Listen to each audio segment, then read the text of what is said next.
Hello everyone, welcome back to my channel GPAT by Ekal. So friends, last lecture में हमने क्या study किया था। लास्ट लेक्चर में हमने खत्म किया था रूट्स ऑफ ड्रग एडमिनिस्ट्रेशन। और लास्ट लेक्चर में जैसे कि मैंने बताया था कि एगोनिस्ट से लेकर एलर्जी तक, मतलब एगोनिस्ट, एंटागोनिस्ट हो गए, स्पेयर रिसेप्टर, एडिक्शन, टॉलरेंस और टैकीफाइलेक्सिस, आइडियोसिनक्रेसी, एलर्जी, ये जितने टॉपिक्स हैं ना सभी मतलब ये दो दो मार्क्स के अकॉर्डिंग इसके मतलब अगर आते भी हैं सेमेस्टर एग्जाम में तो कोई डेफिनेशन पूछ सकते हैं। और देखो, टॉपिक तो इंपॉर्टेंट है ऑब्वियसली, और ये टॉपिक जो है ना हमारे फार्माकोडायनेमिक्स से पहले पढ़ना बहुत इंपॉर्टेंट है, तो मैं इसको तब पढ़ाऊंगा। अभी के लिए मैं क्या चालू कर रहा हूँ, फार्माकोकाइनेटिक बता रहा हूँ, ठीक है। तो इस लेक्चर में हम लोग फार्माकोकाइनेटिक स्टडी को पूरा खत्म करने वाले हैं, है ना। मतलब फार्माकोकाइनेटिक्स को मैं 2 लेक्चर लूंगा खत्म करने के लिए, पार्ट 1 एंड पार्ट 2। जैसे कि आप यहाँ देख सकते हैं कि फार्माकोकाइनेटिक्स को मैंने 2 पार्ट में डिवाइड कर लिखा है, पार्ट 1 एंड पार्ट 2। पार्ट 1 जो है वो लेक्चर नंबर 3 में कवर करने वाले हैं, जो यही है लेक्चर नंबर 3 हमारा, है ना। लेक्चर नंबर 3 की मैंने यहाँ मार्किंग भी कर दी है। और जो पार्ट 2 है वो हम लोग लेक्चर नंबर इसका 4 में कवर करेंगे, जो है metabolism, excretion, kinetics of elimination, ठीक है। ये लेक्चर नंबर 4 में खत्म करेंगे, ओके। सो आइए फिर इसको शुरू करते हैं। देखो, जैसे कि हाँ, इस ये वाले के भी नोट्स पूरे प्रिपेयर मैंने कर लिए हैं, है ना। तो आपको नोट्स की तो टेंशन लेने की ज़रूरत है नहीं। नोट्स बहुत अच्छे से सिस्टमेटिक वे में, जो जिस चीज़ की जहाँ ज़रूरत है, प्रिपेयर्ड है। And this notes is more than enough for your GPAT exam as well as for your semester exams, है ना। सेमेस्टर एग्जाम के लिए तो लेवल ही ऊपर है भाई, लेकिन जीपेट के लिए भी मोर देन इनफ है। और जहाँ जहाँ हम जीपेट से क्वेश्चन आए हुए हैं उसको भी मैंने मार्क भी कर दिया है, ठीक है। ओके, तो हम पढ़ने जा रहे हैं क्या, मैं आपको इससे एक्सप्लेन करना चालू करता हूँ, ठीक है। ओके, देखो, हम पढ़ने जा रहे हैं फार्माकोकाइनेटिक। अब जैसे कि आप सभी को मैंने बताया था कि जो फार्माकोकाइनेटिक होता है वो 2 टर्म से मिलकर बना है। एक तो फार्माकॉन मतलब होता है ड्रग, एंड काइनेटिक मतलब होता है मूवमेंट। मतलब जहां अपन ड्रग की मूवमेंट की बात करें इनसाइड द बॉडी, है ना, इनसाइड द बॉडी, है ना। तो फार्माकोकाइनेटिक क्या है, it is a branch of a pharmacology, है ना। फार्माकोकाइनेटिक क्या हो, एक ऐसा ब्रांच है फार्माकोलॉजी का जिसमें अपन स्टडी करते हैं ड्रग की मूवमेंट इनसाइड द बॉडी। और हम लोग इसमें ये बोल सकते हैं व्हाट, है ना, what body does to the drug, body drug के साथ क्या करता है। जैसे कि फॉर एग्जाम्पल हमारा तो प्रिय है ना सोनू, ये सोनू ने एक ड्रग लिया, पैरासीटामोल लिया। तो पैरासीटामोल इसने अगर ओरली रूट से एडमिनिस्टर किया तो उसके बाद क्या होगा भाई, वो ड्रग है वो कहाँ जाएगा, वो स्टमक में जाएगा, स्टमक से इंटेस्टाइन में जाएगा, और इंटेस्टाइन से वो फिर एब्जॉर्प्शन होकर ब्लड में जाएगा, ब्लड से फिर कुछ यूरिन से के थ्रू, या तो हो सकता है फीसेस के थ्रू क्या हो जाए, एक्सक्रीट आउट हो जाए। मतलब क्या हुआ, एब्जॉर्प्शन हुआ, उसका डिस्ट्रीब्यूशन हुआ, मेटाबॉलिज्म हुआ, एक्सक्रीशन हुआ, है ना। बॉडी ने तो उस ड्रग के साथ क्या किया, उसका एब्जॉर्प्शन करवाया, उसका डिस्ट्रीब्यूशन करवाया, उसका मेटाबॉलिज्म का, उसका एक्सक्रीशन कराया। तो इसी चीज की स्टडी को ही तो अपन क्या बोलते हैं, फार्माकोकाइनेटिक बोलते हैं। तो फार्माकोकाइनेटिक के अंदर अपन को यही करना होता है, एब्जॉर्प्शन, डिस्ट्रीब्यूशन, मेटाबॉलिज्म और एक्सक्रीशन की स्टडी करनी होती है। अच्छा, ये बात तो ठीक है बेटा। सेकेंड चीज ये मैं आपको बताना चाहूंगा कि जो फार्माकोकाइनेटिक है ना वो क्वालिटेटिव स्टडी है, क्वालिटेटिव स्टडी है बेटा, या क्वांटिटेटिव स्टडी है, क्वांटिटेटिव, है ना। देखो, ये जो है ये क्वालिटेटिव स्टडी है क्या, नहीं, ये क्वांटिटेटिव स्टडी है। क्वांटिटी मतलब ये जो फार्माकोकाइनेटिक स्टडी है ना वो क्वांटिटी ड्रिवन होता है, वो क्वांटिटी ड्रिवन होता है। हम बोलोगे क्वांटिटी ड्रिवन कैसे, देखो, आप मेरे को बताओ, आप 50 mg ड्रग लिए, फिर मैं बोलूंगा कि 50 mg ड्रग में से 40 mg ड्रग जो है हमारी बॉडी में एब्जॉर्ब हुई। मैंने यहाँ पास क्वांटिटी की बात किया, है ना, है ना। मैं जितना ज्यादा ड्रग लूंगा उतना ज्यादा एब्जॉर्प्शन होगा। मतलब यहाँ पास मैं किस चीज की बात कर रहा हूँ, मैं क्वांटिटी की बात कर रहा हूँ ना। कितना एब्जॉर्प्शन हुआ, ड्रग की बायोअवेलेबिलिटी कैसी है, कितना ड्रग एक्सक्रीट आउट हुआ, कितना, क्वांटिटी। तो इसलिए फार्माकोकाइनेटिक कैसी स्टडी होती है, क्वांटिटेटिव स्टडी होती है, ठीक है ना। तो अब देखो, ये हो गया फार्माकोकाइनेटिक का इंट्रोडक्शन खत्म। इधर मैं आपको दिखा देता हूँ, देखो, देखो, पहले तो इंट्रोडक्शन पढ़ेंगे, फिर ड्रग ट्रांसफर, एब्जॉर्प्शन, डिस्ट्रीब्यूशन तक के हमको आज पढ़ना है, ठीक है। ये डिस्ट्रीब्यूशन तक देखो क्या लिखा है, pharmacokinetic derived from 2 words, pharmacon meaning drug, kinesis means movement, it refers to the movement of drug inside the body, और we can say what the body does to the drug. ये दोनों point में समझा दिया। उसके बाद क्या लिखा है, pharmacokinetic is the quantitative study of the drug movement. और हाँ, ये क्वांटिटेटिव स्टडी जीपेट में भी आया हुआ है ना, और इट, है ना, इट इज ऑल अबाउट, ये all about ADME study, absorption, distribution, metabolism and excretion. Yes और नो? यस, ठीक है। और मैं आपको लास्ट लेक्चर में मतलब फर्स्ट लेक्चर में मैंने आपको ये भी बताया था कि डिस्ट्रीब्यूशन, मेटाबॉलिज्म, एक्सक्रीशन तीनों को हम डिस्पोजिशन बोलते हैं, मेटाबॉलिज्म और एक्सक्रीशन को हम साथ में क्या बोलते हैं? एलिमिनेशन बोलते हैं, ठीक है। ठीक है, अब नाउ अपन को नेक्स्ट चीज क्या पढ़ना है? देखो, मैंने इंट्रोडक्शन तो खत्म कर दिया, अब हमको नेक्स्ट चीज पे पढ़ना है क्या? Drug transport. आप बोलोगे भैया ड्रग ट्रांसपोर्ट, चलो आओ ड्रग ट्रांसपोर्ट पढ़ते हैं। पढ़ना क्यों जरूरी है? देखो, आपने मेरे को ये बताओ कि ये है मेरा माउथ, है ना, ये है मेरा माउथ, और माउथ से मैंने ड्रग लिया, वो इसोफेगस से होते हुए कहाँ गया, है ना, वो मेरे स्टमक में चले गया, है ना, स्टमक से कहाँ चले गया? इंटेस्टाइन में चले गया, और इंटेस्टाइन से फिर वो मतलब क्या हो गया हमारे लार्ज इंटेस्टाइन में गया, और वहां से वो एक्सक्रीट आउट हो गया, है ना, हो गया एक्सक्रीट आउट। अब देखो, फॉर एग्जाम्पल हमने कोई ड्रग लिया, है ना, एक ड्रग लिया, पैरासीटामोल ही ले लेते हैं। तो पैरासीटामोल लेंगे तो वो क्या होगा? वो माउथ से थ्रू अंदर जाएगा, इसोफेगस में जाएगा, फिर स्टमक में जाएगा, है ना, फिर इंटेस्टाइन में जाएगा। अब जब इसका एब्जॉर्प्शन होगा तो ये क्या करेगा? ये सबको हम लोग कलेक्टिवली क्या बोलते हैं? सबको कलेक्टिवली हम लोग बोलते हैं गट। तो इस गट वॉल को, है ना, इस गट वॉल को ही वो क्रॉस करके वो किस में एंटर कर पाएगा? वो ब्लड में एंटर कर पाएगा। हाँ या ना? हाँ या ना? देखो, जो भी ड्रग है उसको ये अगर स्टमक से एब्जॉर्प्शन होता है तो स्टमक के जो गट वॉल है, यहाँ पर से वॉल किसको क्रॉस करना पड़ेगा, और इसको क्रॉस करने के बाद ही तो वो इसको, ये ब्लड वेसल की जो वॉल है इसको भी क्रॉस करनी पड़ेगी, उसके बाद ही तो ड्रग यहाँ पर एंट्री ले पाएगा ना, है ना। तो वही है, देखो यहाँ पर ड्रग ट्रांसपोर्ट में अलग से लिखा भी हुआ है ये चीज कि drug need to pass through the multiple layers of the cell to reach the their site of action, and all the biological membrane किससे बने होते हैं? Are made up of lipid bilayers. ये तो हम लोग बचपन से पढ़ रहे हैं, मतलब क्लास 6-7 से हम लोग पढ़ रहे हैं कि जितने भी जो बायोलॉजिकल मेम्ब्रेन्स होते हैं वो लिपिड बायलेयर्स के बने होते हैं ना, फॉस्फोलिपिड्स के बने होते हैं, ठीक है। अब कितने टाइप्स के ड्रग ट्रांसपोर्ट की स्टडी हम उनको करनी है? तो देखो, अगर मैं बताऊं तो हमको बेसिकली एक पैसिव डिफ्यूजन पढ़ना है, फिल्ट्रेशन पढ़ना है, और स्पेशलाइज्ड ट्रांसपोर्ट के अंदर हमको पढ़ना है कैरियर ट्रांसपोर्ट, जिसमें हमारे पास स्पेसिलेटेड डिफ्यूजन, एक्टिव ट्रांसपोर्ट आता है, और वेस्कुलर ट्रांसपोर्ट पढ़ना है, जिसके अंदर हमारा एंडोसाइटोसिस और एक्सोसाइटोसिस आता है। एक बार मैं अपने से एक्सप्लेन कर देता हूँ, मैं फटाफट आपको रीड करके समझा दूंगा, उतना कोई कठिन नहीं है, ठीक है। देखो, पैसिव डिफ्यूजन हम सबको पता है भैया, पैसिव डिफ्यूजन के बारे में, है ना। किसको नहीं पता पैसिव डिफ्यूजन यार? देखो, पैसिव डिफ्यूजन जो होता है इसमें क्या होता है? जो डिफ्यूजन होता है, movement of substance along the concentration gradient, है ना। यहाँ पर सामान ज्यादा है तो वो क्या करेगी? कम सामान, जहां पर कम सामान है वहां पर मूव करेगी भाई, अनटिल इक्विलिब्रियम अचीव्ड, है ना, जब तक कि इक्विलिब्रियम अचीव ना हो जाए। ACHIEVED अचीव्ड, है ना, जब तक इक्विलिब्रियम अचीव ना हो जाए, इसी को हम पैसिव डिफ्यूजन बोलते हैं। अगर मान लो कि देखो, ये मेरा एक कोई सेल मेम्ब्रेन है ना, सेल मेम्ब्रेन ऐसे सेल से ऐसे होके तो बना है ना, ये कोई सेल है ना, और ये सेल से मिलके सेल मेम्ब्रेन बने, तो इनके बीच में क्या है? पोर प्रेजेंट है ना। इस पोर से अगर कोई ट्रांसपोर्ट हो रहा है तो उसको अपन पोर ट्रांसपोर्ट बोल देते हैं, या तो उसको अपन फिल्ट्रेशन बोल देते हैं, इसी को अपन पोर ट्रांसपोर्ट बोल दूंगा, या तो मैं क्या बोल दूंगा? फिल्ट्रेशन बोल दूंगा, है ना, या तो मैं फिल्ट्रेशन बोल दूंगा। इन सब के बारे में मैं आपको और अच्छे से बताऊंगा। अभी मैं देखो, मैं आपको बता ही देता हूँ साथ ही साथ। पैसिव डिफ्यूजन में क्या लिखा है? Drug diffuses across the membrane in the direction of its concentration gradient. Across the membrane diffuse करता है ना, along the concentration gradient. Most of the drug जो होते हैं वो इसी मैकेनिज्म के थ्रू उनका एब्जॉर्प्शन होता है, कि ना एनर्जी की रिक्वायर होती है ना कैरियर की रिक्वायर होती है, और मोर लिपिड सॉल्युबल ड्रग होगा डिफ्यूजेस मोर क्विकली। ये तो कॉमन सी बात है ना यार, कि भाई जो हमारा ये क्या बना है, ये मेम्ब्रेन है वो किसका है? फॉस्फोबाइलिपिड का ही तो है, तो लिपिड सोल्यूबल होगा, लाइक डिसॉल्व लाइक, तो जो है ना, जो लिपिड सोल्यूबल सब्सटेंस होगा वो इजिली इसको क्रॉस कर पाएगा, है ना। तो वही लिखा है, more lipid soluble drug diffuses more quickly, है नहीं। अब उसके बाद हमारे पास आ जाता है क्या? फिल्ट्रेशन। फिल्ट्रेशन में क्या लिखा है? ऑल्सो कॉल्ड एज पोर ट्रांसपोर्ट, है ना। तो जो पैरासेलुलर स्पेस होता है ना, देखो, drug passes by the aqueous pores, है ना, इन द मेम्ब्रेन और through the paracellular space.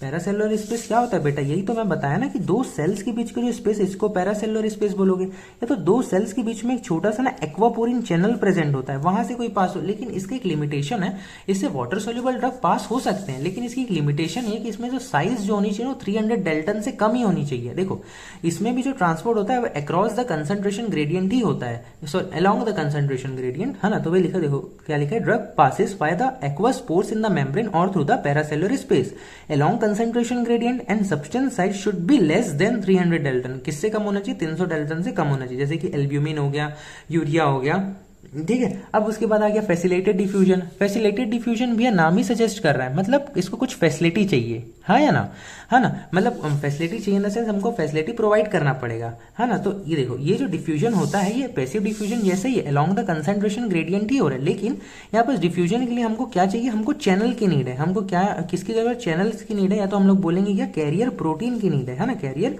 Protein की नीड है ना। तो इसी को अपन बोलते हैं फैसिलिटेटेड डिफ्यूजन। देखो यहाँ पर क्या लिखा हुआ है कि देखो, this is a type of a carrier mediated transport and does not require energy. Drug transport along the concentration gradient saturation is seen in the facilitated diffusion, है ना। ये कैरियर मीडिएटेड होता है, एनर्जी की कोई जरूरत नहीं है, अलोंग द कंसंट्रेशन ग्रेडियंट होता है, saturation is seen in the facilitated diffusion. अच्छा, सैचुरेशन वाली जो लाइन है ना, ये बड़ी इंपॉर्टेंट है, ये एग्जाम में आए भी हुए, इसको मैं मार्क कर दूंगा बाद में, है ना। अब मेरे को ये बताओ कि अगर ये चैनल्स, मान लो कि फैसिलिटेटेड डिफ्यूजन के लिए 2 चैनल्स प्रेजेंट हैं, भले यहाँ पास 1000 मॉलिक्यूल्स क्यों ना हो, है ना, लेकिन at a time 2 he molecules जा पाएंगे ना भाई। तो इसका मतलब ये है कि यहाँ पास हम लोग को चैनल्स में ना क्या दिखा है, सेचुरेशन दिखाई दे देता है। भले यहाँ पास 1000 मॉलिक्यूल हो, 10,000 मॉलिक्यूल हो, 20,000 मॉलिक्यूल है, लेकिन क्या उससे ये डिफ्यूजन, फैसिलिटेटेड डिफ्यूजन फास्ट हो जाएगा? क्या नहीं होने वाला, क्योंकि इसकी कैपेसिटी ही है कि एट अ टाइम 2 मॉलिक्यूल जा सकते हैं, है ना। तो इसी चीज को समझाते हुए लिखा है कि saturation is seen in the facilitated diffusion. Patience बना के रखना, आज का लेक्चर थोड़ा सा बड़ा होने वाला है, ठीक है।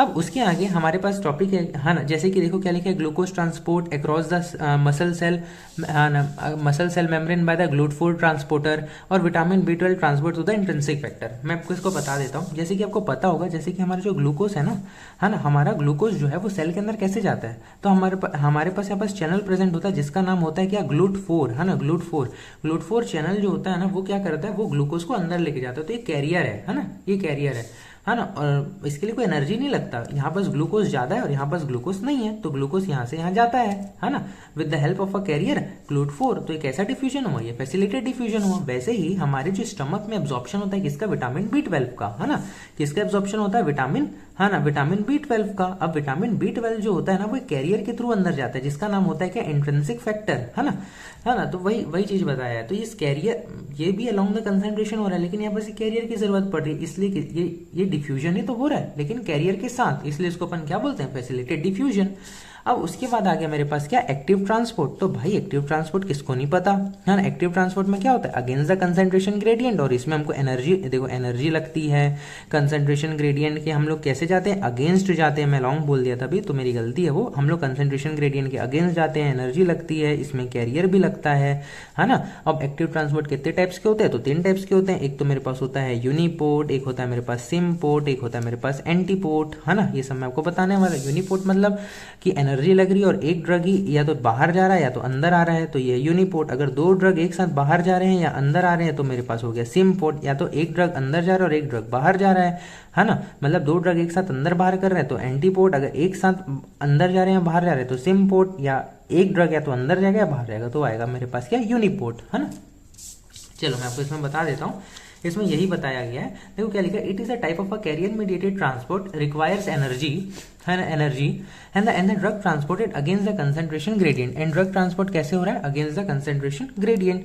और यहाँ पर क्या लिखा है, P glycoprotein is responsible for transporting the drug from the enterocytes to the lumen, है ना। अभी कितने टाइप्स के होते हैं, यूनिपोर्ट, सिमपोर्ट, एंटीपोर्ट। यूनिपोर्ट में क्या लिखा है, movement of single solute in one direction, movement of 2 solute in same direction, है ना।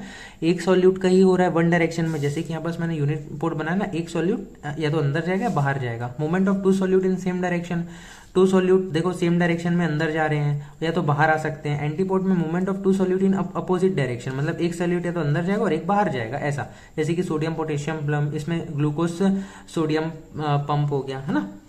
अब ये देखो, इसको मैंने डायग्रामेटिकली अच्छे से बता दिया है, और आप भी अपने एग्जाम में ये बना सकते हो, ये बहुत अच्छा सा इंप्रेशन पड़ेगा, ठीक। शायद थोड़ी सी क्वालिटी इंक्रीज हुई होगी, है ना। चलो अब उसके बाद मैं आता हूँ किसमें, वेसिकुलर ट्रांसपोर्ट पे। अब वेसिकुलर ट्रांसपोर्ट क्या है यार, नाम से समझ आ जा रहा है, वेसिकुलर, है ना। वेसिकुलर ट्रांसपोर्ट मतलब ऐसा ट्रांसपोर्ट जिसमें वेसिकल्स फॉर्म हो, है ना, वेसिकल्स फॉर्म हो, हाँ है ना, इसी को तो अपन वेसिकुलर ट्रांसपोर्ट बोलते हैं। इसमें का आता है एंडोसाइटोसिस और इसमें का आता है क्या, एक्सोसाइटोसिस। मैं आपको बताता हूँ होता क्या। आपने पढ़ा ही होगा, एंड आपने बचपन से पढ़ा है एमीबा क्या करता है, फेगोसाइटोसिस करता है ना, फेगोसाइटोसिस करता है, मतलब ये एमीबा की सेल है, वो क्या करती है, वो ऐसे से करके हम लोग बोलते हैं ना सूडोफोर बना लेती है, और ऐसे करते करते क्या जो प्रे है उसको क्या कर लेती है, एनगल्फ कर लेती है ना, फिर वो अपने अंदर ही ले आती है, एनगल्फ कर लेती है ना। तो ऐसी तो क्या हुआ, एक देखो ना, एक वेसिकल की फॉर्म करके है ना, यहाँ बस ऐसे करते करते इसको ये ऐसे करके अंदर कर लिया है ना, तो पूरा ये एक वेसिकल ही तो बना ना, इसी को बोल रहा है क्या, वेसिकुलर ट्रांसपोर्ट, मतलब है ना।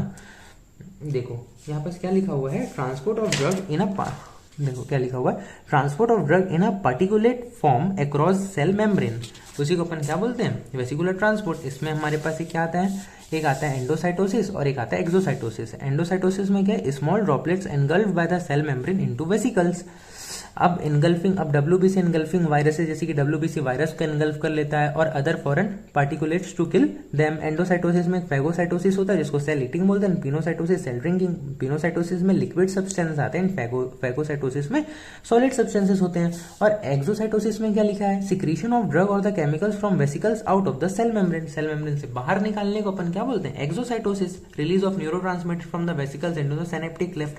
ये वाली चीजें ना आप एक बार एएनएस आने दो, ऑटोनॉमिक नर्वस सिस्टम जब पढ़ाऊंगा, और उसके बाद मैं वहां पर जब है ना मैं जो भी बताऊंगा ना कि एसिटाइल कोलिन हो गया, मैं बहुत सारे न्यूरोट्रांसमीटर की बात करेंगे, डोपामीन, एसिटाइल कोलिन, है ना, बहुत सारे, तो उस टाइम बहुत मजा आएगा पढ़ने में। तो वहां पर एक्सोसाइटोसिस होता है, ठीक है। मतलब एक्सोसाइटोसिस में क्या होता है, मैं डायग्रामेटिक बता देता हूँ। जैसे कि सेल है, ये आया, तो ये जो वेसिकल होता है ना, वो सेल के साथ फ्यूज कर लेता है, ऐसे करके फ्यूज कर लेगा, ठीक है। और ऐसे फ्यूज करने के बाद ना देखो ऐसे करके ऐसे हो जाएगा, और यहाँ पर से फ्यूज कर लिया ना, फिर ऐसे करके रिलीज कर लेगा, है ना। ये जो वेसिकल है ना, इसके अंदर कंटेंट होंगे, वो आके यहाँ सेल मेम्ब्रेन से फ्यूज कर लेगा, और फ्यूज करने के बाद जो हमारे न्यूरोट्रांसमीटर है ऐसे रिलीज हो जाएंगे। तो वही यहाँ पर लिखा हुआ है कि release of neurotransmitter from the vesicles into the synaptic cleft, है ना, ये वाला, ठीक है। अब आप इसको समझो, ये जो यहाँ पर लिखा हुआ है ना, ये ऑलरेडी मैंने बता दिया रिवीजन पॉइंट ऑफ व्यू के लिए। पैसिव डिफ्यूजन कोई एटीपी नहीं, फैसिलिटेड डिफ्यूजन में कोई एटीपी नहीं, एक्टिव ट्रांसपोर्ट में हाँ भी एटीपी लगता है, वेसिकुलर ट्रांसपोर्ट में एटीपी नहीं लगता। Along the concentration gradient, along the concentration gradient against the gradient, है ना, इसको कैरियर चाहिए होता है, इसको कैरियर चाहिए होता है। मोस्ट कॉमन मेथड होता है ड्रग एब्जॉर्प्शन का, and absorb by the vesicle formation followed by मतलब एब्जॉर्प्शन होगा किससे, वेसिकल फॉर्मेशन से, और फिर एक्सोसाइटोसिस से जो ड्रग होगा वो बाहर हो जाएगा। ठीक है, सॉरी। तो इतना तो क्लियर हो गया ना। तो हमारा एक टॉपिक ड्रग ट्रांसपोर्ट इसके साथ क्लियर होता है, और इससे ज्यादा ड्रग ट्रांसपोर्ट में पढ़ना है ही नहीं आपको, है ना। अब हमारा नेक्स्ट टॉपिक आ जाता है यार, वो है एब्जॉर्प्शन, है ना। एब्जॉर्प्शन को बहुत दिल से समझना, क्योंकि मैक्सिमम लोगों के इसमें कंफ्यूजन डाउट्स बने ही रहते हैं, ठीक है। आज का लेक्चर थोड़ा लंबा होने वाला, तो पेशेंस रखना ना। देखो एब्जॉर्प्शन मैं आपको इसमें बताता हूँ।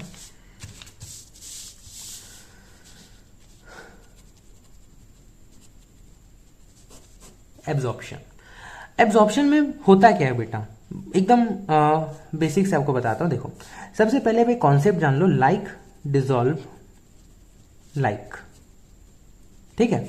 मतलब जो एसिडिक ड्रग होगा, है ना, वो एसिडिक पीएच में ही एब्जॉर्ब होगा, और जो बेसिक ड्रग होगा वो बेसिक पीएच में ही एब्जॉर्ब होगा।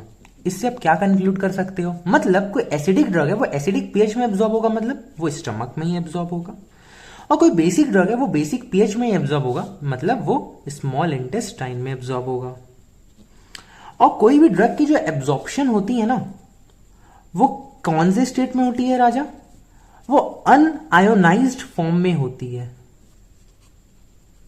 कैसे एब्जॉर्प्शन कैसे फॉर्म में होता है, अनआयोनाइज्ड फॉर्म में होता है ना। कैसे फॉर्म में होता है, अनआयोनाइज्ड फॉर्म, मतलब लिपिड सॉल्यूबल। आयोनाइज्ड फॉर्म में जो एब्जॉर्प्शन होता है वो बहुत ही ज्यादा स्लो होता है, या तो फिर नेग्लिजिबल होता है, या तो नेग्लिजिबल होता है ना। स्पेलिंग देख लीजिएगा आप। तो एब्जॉर्प्शन का क्या कॉन्सेप्ट बताया, सबसे पहला कॉन्सेप्ट है लाइक डिसॉल्व लाइक, ठीक है।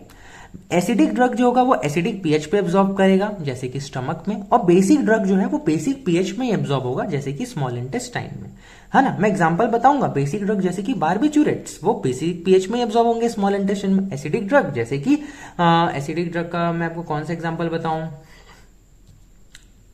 जैसे कि हेपेरिन, है ना।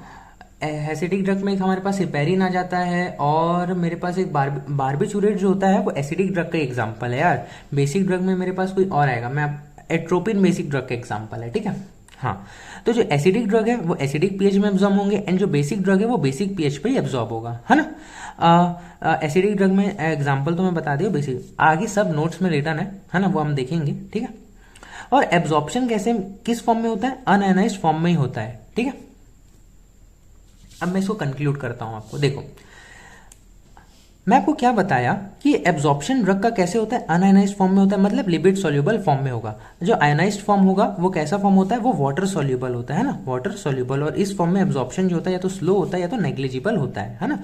एसिडिक ड्रग एसिडिक पीएच पे एब्जॉर्ब होगा, बेसिक ड्रग बेसिक पीएच पे एब्जॉर्ब होगा, है ना। जैसे कि हाँ, एसिडिक ड्रग मतलब स्टमक में, और बेसिक ड्रग कहाँ एब्जॉर्ब होगा, स्मॉल इंटेस्टाइन में। इसी चीज के ऊपर पूरा कॉन्सेप्ट बेसिस इसलिए बार बार रिपीट कर रहा हूँ, मेरे साथ रिपीट करते करते आप भी याद कर लो, है ना। एसिडिक ड्रग एसिडिक पीएच पे absorb, basic drug basic pH पे एब्जॉर्ब, और एब्जॉर्प्शन होने के लिए जो ड्रग पार्टिकल है वो कैसा होना चाहिए, अनआयोनाइज्ड फॉर्म में होना चाहिए। अब मेरे को ये बताओ कि why acidic drug absorb at acidic pH, क्या रीजन है कल, है ना, या बच्चा क्या रीजन है इसका ऐसा होने का, मैं आपको बताता हूँ। जैसे कि फॉर एग्जाम्पल हमारा कोई भी एक बेसिक ड्रग है ना, कोई भी बेसिक ड्रग है, जैसे कि हमारा बेसिक ड्रग में लिख लेता हूं क्या, एक सोडियम हाइड्रोक्साइड, ठीक है। ये क्या हो गया, ये है मेरे पास सोडियम हाइड्रोक्साइड। और एक मैं एसिडिक ड्रग ले लेता हूं, मैं एक बेसिक मीडियम ले लेता हूं, है ना। जैसे कि है ना, एक कोई बेसिक मीडियम है, ठीक है, और उसमें मैं कोई एसिडिक ड्रग ले लेता हूं, जैसे कि मैं ले लेता हूं क्या, मैं हम लोग एक एसिटिक एसिड ले लेते हैं, ठीक है, CH3COH, है ना। जब ये रिएक्शन करेंगे तो क्या फॉर्म हो जाएगा, CH3COONA प्लस H2O। ये क्या बन गया, ये एक सॉल्ट फॉर्म हो गया, ठीक है ना, सोडियम एसिटेट, है ना, सोडियम एसिटेट एक सॉल्ट फॉर्म हो गया। और एक सॉल्ट क्या होगा, वाटर सोल्यूबल होता है। सॉल्ट कैसे होता है, वाटर सोल्यूबल होता है ना। वहीं अगर मैं देखूं कि एसिडिक ड्रग और एसिडिक पीएच पे हो, मतलब कोई, है ना, और बेसिक ड्रग बेसिक पीएच, जैसे कि एसिडिक ड्रग का एग्जांपल मैं बता रहा हूं ना, जैसे कि HCl हो गया, ठीक है, और मैंने एक एसिडिक ड्रग ले लिया क्या, एसिटिक एसिड ही ले लेता हूं, CH3COH, है ना। तो दोनों ड्रग अगर आप इसमें डिस्प्लेसमेंट रिएक्शन करोगे भी तब भी CH3COH ही रहेगा और HCl ही फॉर्म होगा, है ना। मतलब ये इसके साथ जाके रिएक्ट करेगा और ये इसके साथ जाके रिएक्ट करेगा, तब भी CH3COOH ही रहेगा और HCl ही रहेगा, है ना। तो कॉमन आयन इफेक्ट से अगर आप देखोगे, है ना, तो हमारा जो ड्रग है वो अनआयनाइज्ड स्टेट में ही रहेगा, मतलब CH3COH ही है। लेकिन यहां पर क्या हुआ, जब अगर मीडियम चेंज होता है तो क्या हो जाता है, सॉल्ट फॉर्मेशन हो जाता है, जिससे जो ड्रग होता है वो क्या बन जाता है, वाटर सोल्यूबल बन जाता है। और वाटर सोल्यूबल ड्रग एब्जॉर्प्शन करता है क्या, नहीं करता, या तो नेग्लिजिबल होगा या बहुत ज्यादा स्लो होगा, है ना। इसलिए क्या होता है कि एसिडिक ड्रग का एब्जॉर्प्शन एसिडिक पीएच में ही होता है, क्योंकि एसिडिक ड्रग है एसिडिक पीएच में वो अनआयनाइज्ड स्टेट में ही रहेगा। लेकिन अगर वो एसिडिक ड्रग बेसिक पीएच में चले जाएगा तो वहां वो क्या हो जाएगा, हाँ, वहां वो आयोनाइज हो जाएगा, है ना। देखो ना, न्यूट्रलाइजेशन रिएक्शन होगा जिससे सॉल्ट फॉर्मेशन होगा, और सॉल्ट वाटर में जब डिसॉल्व होता है तो क्या आयंस फॉर्म कर लेता है। वैसे जब बेसिक ड्रग अगर एसिडिक पीएच में चले जाएगा तो वहां पर वो आयोनाइज हो जाएगा, फिर एब्सॉर्प्शन हो पाएगा क्या, नहीं हो पाएगा। अब इस चीज को आप इसमें समझो, ठीक है, मतलब इसमें बस आप रीड करना है और कुछ नहीं। देखो क्या लिखा हुआ है, absorption is the movement of a drug from the site of administration to the systemic circulation in unchanged form. मतलब वही जो ड्रग अभी भी हम मोस्टली जो ड्रग हम एडमिनिस्टर करते हैं वो कैसा होता है, वो लिपोफिलिक ही होता है ना। कुछ ड्रग्स हाइड्रोफिलिक होते हैं लेकिन उसका फिर रूट ऑफ एडमिनिस्ट्रेशन अलग हो जाता है ना। तो याद रखना, absorption is the movement of drug from site of administration to the systemic circulation in unchanged form. For absorption of drug should be lipid soluble and should be in unionized form. ये भी मैं आपको बता दिया। Most of the drugs are either weak acid, या तो जो most of the drug है आइदर वीक एसिड है या वीक बेसिस है ना। And the absorption of the drug takes place according to their pH. मतलब जो वीकली एसिडिक ड्रग होंगे जैसे कि एस्पिरिन, वो अनआयनाइज्ड फॉर्म में एब्जॉर्ब होगा, कहाँ, स्टमक में। और वैसे वीकली बेसिक ड्रग जो होगा जैसे कि मॉर्फिन हो गया, क्विनिडीन हो गया, वो अनआयनाइज्ड फॉर्म में कहाँ बेटर कहाँ एब्जॉर्ब होगा, हमारे इंटेस्टाइन में। वही यहाँ पर लिखा हुआ है, देखो, when the medium is same the drug will cross the membrane because if we add drug, if the acid drug will move to the basic pH, जैसे कि इंटेस्टाइन में चले गया, then it will get ionized, वो ionise हो जाएगा, water soluble हो जाएगा। now it is difficult for the drug to cross the membrane and vice versa। वैसे ही अगर हमारा बेसिक ड्रग अगर एसिडिक पीएच में होगा तब भी उसके साथ यही होगा, क्योंकि वो भी आयोनाइज हो जाएगा, है ना। तो वही लिखा है कि जो एसिडिक ड्रग होगा वो मोर रेडली क्या होता है, एब्जॉर्ब हो जाता है स्टमक से, और basic drug more readily absorb हो जाता है इंटेस्टाइन से। कॉमन एन इफेक्ट रहता है यहाँ पर। तो यहाँ पर क्या होता है, ना ही बेसिक ड्रग आयोनाइज होता है ना ही एसिडिक ड्रग आयोनाइज होता है। लेकिन अगर ये अपोजिट मीडियम्स में चले गए ना बेटा, तो क्या हो जाएंगे, आयोनाइज हो जाएंगे, है ना। हाँ ना। अब देखो आयोनाइज फॉर्म जो होता है वाटर सोल्यूबल, अनआयोनाइज फॉर्म जो होता है लिपिड सोल्यूबल होता है। मैं ये यहाँ पर बताया हुआ हूँ, ठीक है। अब हमारे पास उसके बाद आगे आता है, इसी चीज की यहाँ पास पूरी समरी दी गई हुई है, तो आपको बहुत मदद करेगी। देखो एसिडिक ड्रग है और अगर एसिडिक मीडियम है तो कैसा है, वो अनआयोनाइज्ड फॉर्म में ही होगा, तो लिपिड सोल्यूबल होगा और मेम्ब्रेन क्रॉस कर लेगा। बेसिक ड्रग है, हाँ ना, और बेसिक मीडियम है तो भी ड्रग कैसा होगा, अनआयोनाइज्ड फॉर्म में ही होगा, लिपिड सोल्यूबल होगा, मेम्ब्रेन क्रॉस कर लेगा। लेकिन अगर एसिडिक ड्रग बेसिक मीडियम में हुआ तो आयोनाइज हो जाएगा, है ना। एसिडिक ड्रग क्या हो जाएगा, आयोनाइज। वही बेसिक ड्रग अगर एसिडिक मीडियम में चले गया तो बेसिक ड्रग भी आयोनाइज हो जाएगा। फिर दोनों वाटर सोल्यूबल बन जाएंगे और मेम्ब्रेन को क्रॉस नहीं कर पाएंगे, या करेंगे भी तो बहुत पुअरली क्रॉस करेंगे, ठीक है ना। अब देखो पॉइंट टू बी नोटेड, ये सब पॉइंट्स को अच्छे से रीड कर लेते हैं, है ना। देखो unionized drug absorb faster as compare to the ionized drug, पता ही है। Most of the drug are weak electrolyte and their ionization is pH dependent. मैं बताया ना कि जो मोस्ट ऑफ द ड्रग होते हैं वो आइदर ये वीक एसिड होते हैं, वीक बेस होते हैं, वही बताया है। वीक इलेक्ट्रोलाइट होते हैं and their ionization is pH dependent, वो पीएच पे डिपेंड करता है ना, वो पीएच पे डिपेंड करता है। अब ionization of the weak acid drug is given by the equation Henderson Hasselbalch equation, है ना। pH is equal to pKa plus log concentration of ionized drug upon concentration of unionized drug. एक बार GPAT ने पूछा भी गया था कि ionization of weak acid drug किसके द्वारा दिया जाए, तो एंडरसन हेजलबैच इक्वेशन के द्वारा दिया जाता है, और ये फॉर्मूला पूछ लिया गया था, ठीक है, मतलब लिखा हुआ था, तो अपन को टिक करना था सही फॉर्मूले पे। अब देखो क्या लिखा है, स्ट्रॉन्ग एसिडिक ड्रग जो होता है जैसे कि हिपेरिन एंड बेसिक ड्रग जैसे कि हमारे पास हो गया aminoglycoside remain ionised at all pH and absorb poorly. जो भी स्ट्रॉन्ग एसिडिक ड्रग होंगे, स्ट्रॉन्ग बेसिक ड्रग होंगे, वो क्या होंगे भैया, जो स्ट्रॉन्गली एसिडिक होते हैं, स्ट्रॉन्गली बेसिक होते हैं। जो बेसिक ड्रग होगा वो OH माइनस आयन देने के लिए तैयार होगा, और जो एसिडिक ड्रग होगा वो H प्लस आयन देने के लिए तैयार होगा, है ना। तो वही लिखा है कि स्ट्रॉन्ग एसिडिक ड्रग जो मतलब वो आयोनाइज स्टेट में तो हुए, तो वही लिखा है strong acidic drug and basic drug जो होता है remain ionised at all pH and वो पुअरली एब्जॉर्ब होते हैं, इसलिए इनका रूट ऑफ एडमिनिस्ट्रेशन अलग होता है, इसलिए सीधा IV से दे देते हैं, है ना, या तो कुछ और रूट ऑफ एडमिनिस्ट्रेशन हम फॉलो करते हैं। अब देखो क्या लिखा है, वीकली एसिडिक ड्रग जैसे कि barbiturates remain unionized at acidic pH, fast absorption होता है। And weakly basic drug atropine remain unionized at basic pH, है ना। बेसिक ड्रग, है ना, बेसिक पीएच पे अनआयोनाइज्ड फॉर्म में ही है, फास्ट एब्जॉर्प्शन होगा। वैसे एसिडिक ड्रग एसिडिक पीएच पे अनआयोनाइज्ड फॉर्म में ही है और फास्टर एब्जॉर्प्शन होगा, समझ गए। अब ऐसे कौन कौन से फैक्टर हैं जो ड्रग एब्जॉर्प्शन को अफेक्ट करते हैं, जैसे कि एक्वा सोल्युबिलिटी हो गई, है ना। अब आपको मैं बताता हूँ फैक्टर्स अफेक्टिंग ड्रग एब्जॉर्प्शन, इसको बहुत अच्छे से समझना। सबसे पहले एक्वा सोल्युबिलिटी, अब कॉन्सेप्ट बताता हूँ।